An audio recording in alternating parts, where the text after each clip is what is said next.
Bonjour à tous et bienvenue sur FarmNet's Blue News, technologie et nouvelles du monde agricole. Aujourd'hui, nous allons aborder un sujet qui fait la fierté de tous les Français, notre gastronomie. Ipsos vient de publier une étude fascinante sur les Français et leur relation avec la cuisine traditionnelle. Ah, je suis ravi qu'on parle de ce sujet. La gastronomie française, c'est vraiment notre patrimoine national, non? Cette étude d'Ipsos révèle quelque chose de peu surprenant. Plus de 92% des Français ont une bonne opinion de notre gastronomie. Exactement.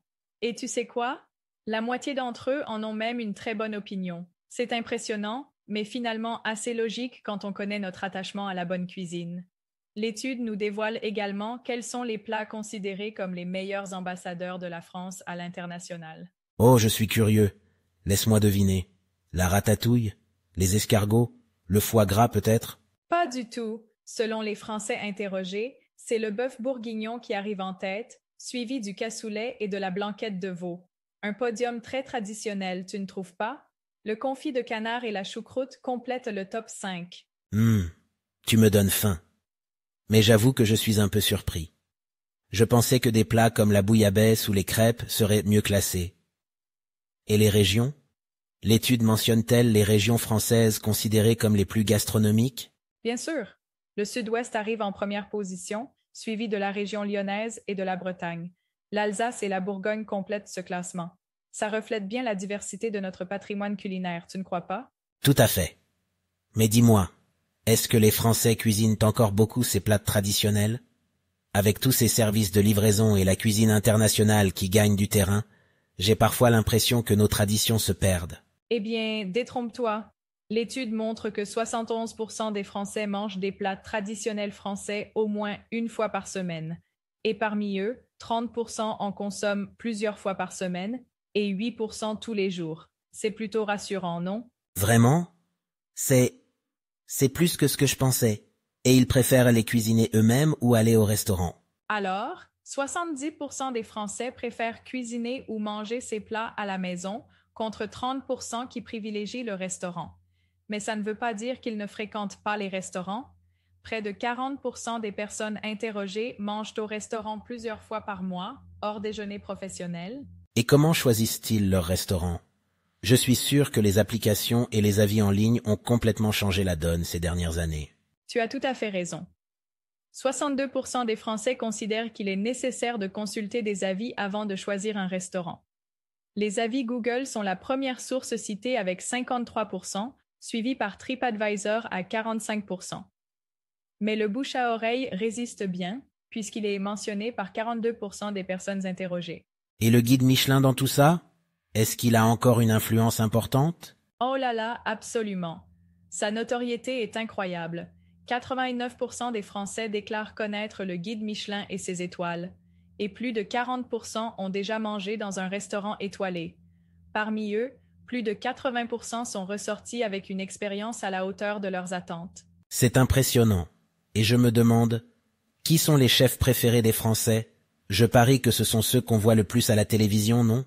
Tu as vu juste, Cyril Lignac arrive en tête avec 43% des suffrages, suivi de près par Philippe Etchebest avec 41%. Alain Ducasse complète le podium avec 25%. Ce qui est intéressant, c'est que la première femme, Anne-Sophie Pic, arrive en quatrième position avec 19% des Français qui la citent. C'est révélateur de la place des femmes dans ce milieu très masculin, non? Malgré tout, c'est encourageant de voir Anne-Sophie Pic si bien classée. Mais j'ai quand même une critique à formuler sur cette étude. Ah bon? Qu'est-ce qui te dérange? Je trouve que l'étude ne s'intéresse pas assez à l'évolution des habitudes alimentaires. La gastronomie française est formidable, mais elle évolue aussi. On aurait pu avoir des questions sur la façon dont les Français intègrent des influences internationales dans leur cuisine, ou comment ils adaptent les recettes traditionnelles à des régimes alimentaires plus modernes. Tu marques un point. L'étude se concentre effectivement sur les aspects traditionnels, peut-être au détriment de la gastronomie française contemporaine. Mais c'est vrai qu'elle nous donne quand même une bonne photographie de notre rapport à la cuisine française, et ça reste très positif. Absolument.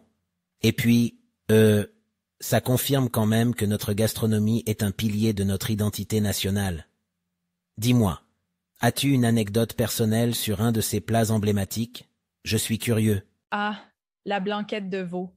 Ma grand-mère la préparait tous les dimanches d'hiver. Je me souviens encore de l'odeur qui envahissait toute la maison. C'était un vrai moment de convivialité familiale. Et toi? Pour moi, c'est le cassoulet. J'ai vécu quelques années à Toulouse et j'ai appris à le préparer avec un voisin qui prenait ça très au sérieux. Il me disait toujours « Le vrai cassoulet, c'est comme une relation amoureuse, il faut lui consacrer du temps et de l'attention. » Il cuisait ses haricots tarbais pendant des heures, c'était incroyable. C'est une belle analogie. Et tu sais, ce qui me frappe dans cette étude, c'est à quel point la gastronomie reste un sujet qui rassemble les Français, au-delà des clivages habituels.